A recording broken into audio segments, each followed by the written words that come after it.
All right. Hello, IB Physics students.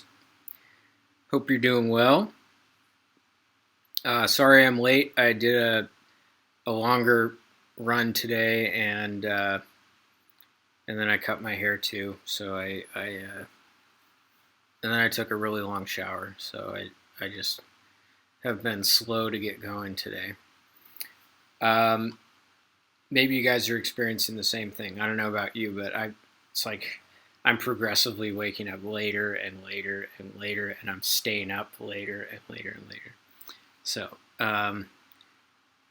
this lesson is brought to you by Hazel. She's sleeping right there. She's probably going to startle if I touch her. Oh, hi, Hazel.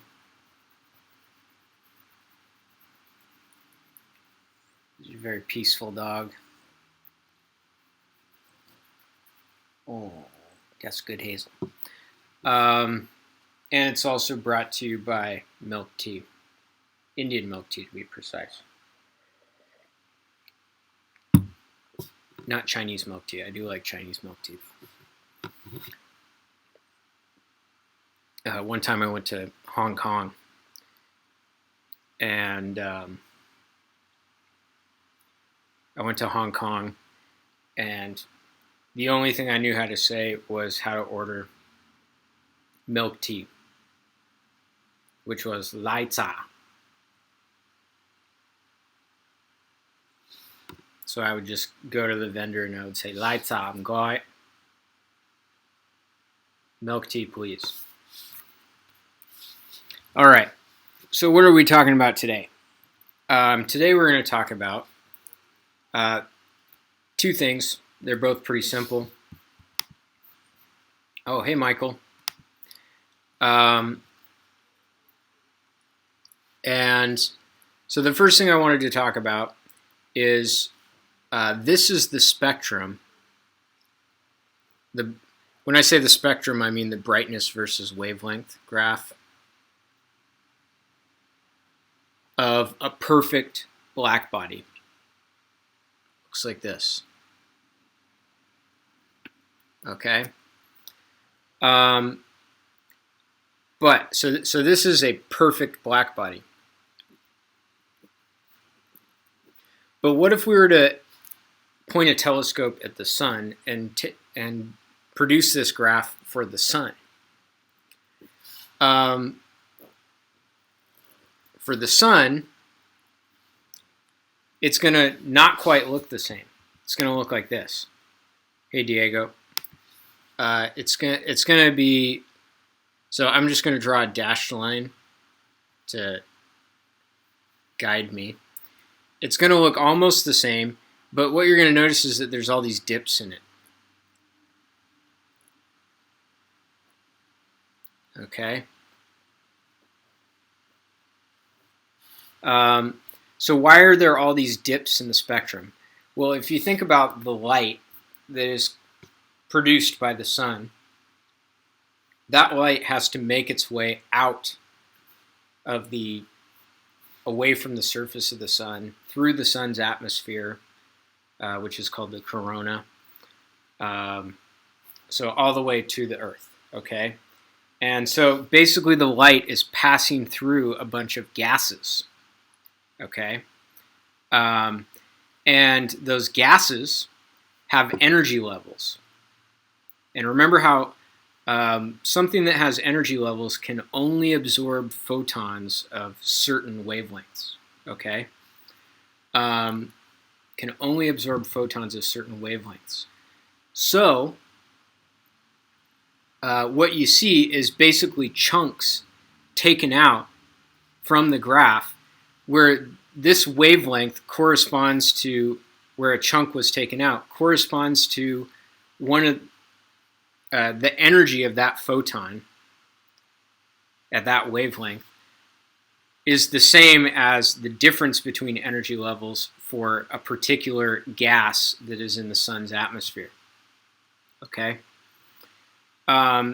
So this is actually, have you ever thought, how do we know the composition of the sun? Do we take a spoon and a really long spoon and reach it out to the sun and then scoop out a little sun material and bring it back and then look at the atoms that are there? No, we haven't done that before. So what we do is we look at the sun and we see what are the chunks that are taken out of the spectrum, and those chunks tell us what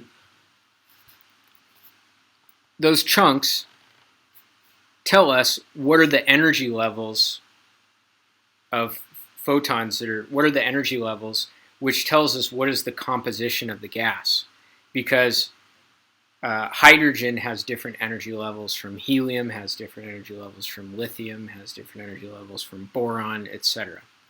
Okay, so these little dips actually tell us the composition of the sun, of a star. What is it made out of? Okay, and furthermore, how deep the dip is. If the dip is deeper, that means there's more of that particular element. So if the dip is deeper, that means let's say that corresponded to hydrogen, then that would mean that there's a lot of hydrogen in the star. Okay, so I think that's really cool. And then so this is what we see.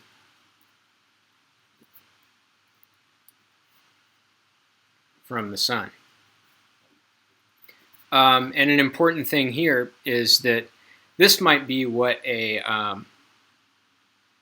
space telescope sees when looking at the sun, but we're looking at the sun through the Earth's atmosphere, right? There's a layer of atmosphere between the sun and us. And the Earth's atmosphere also has gases that have certain energy levels. So the Earth's atmosphere will introduce additional dips in the spectrum. Okay? So I think that's pretty cool. So that was the first part of today's lesson, just a little discussion of that. So the next thing I want to talk about is calculating equilibrium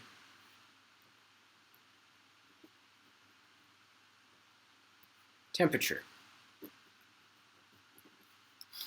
Okay, so when I say equilibrium temperature, that's the temperature that something ends up at. So the equilibrium temperature is a stable temperature. It's not a changing temperature.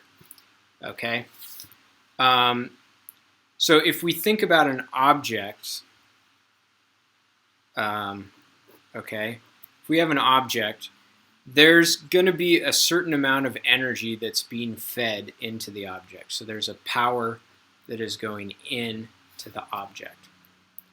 For example, that power could be from sunlight. It could be from chemical reactions. It could be from, resistors are heating the object up, something like that. Okay? As the power goes in, the temperature is going to rise because heat is being added to this object. So what's going to happen is, as the temperature rises, according to the Stefan Boltzmann law, it's going to start to radiate away energy. Okay? So there's a certain amount of power going out. So if the power going in is greater than the power going out, then that would mean that there's more energy going in than there is escaping, which means that the temperature is going to go up. Okay? If the power going in is less than the power going out, the temperature will fall. Okay?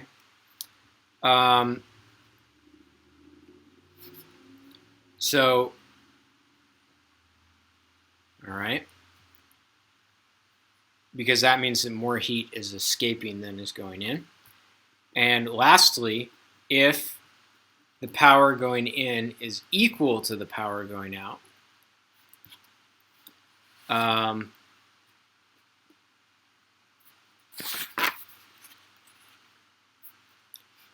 if the power going in is equal to the power going out, then that means that the temperature is constant, which basically means that it is in equilibrium.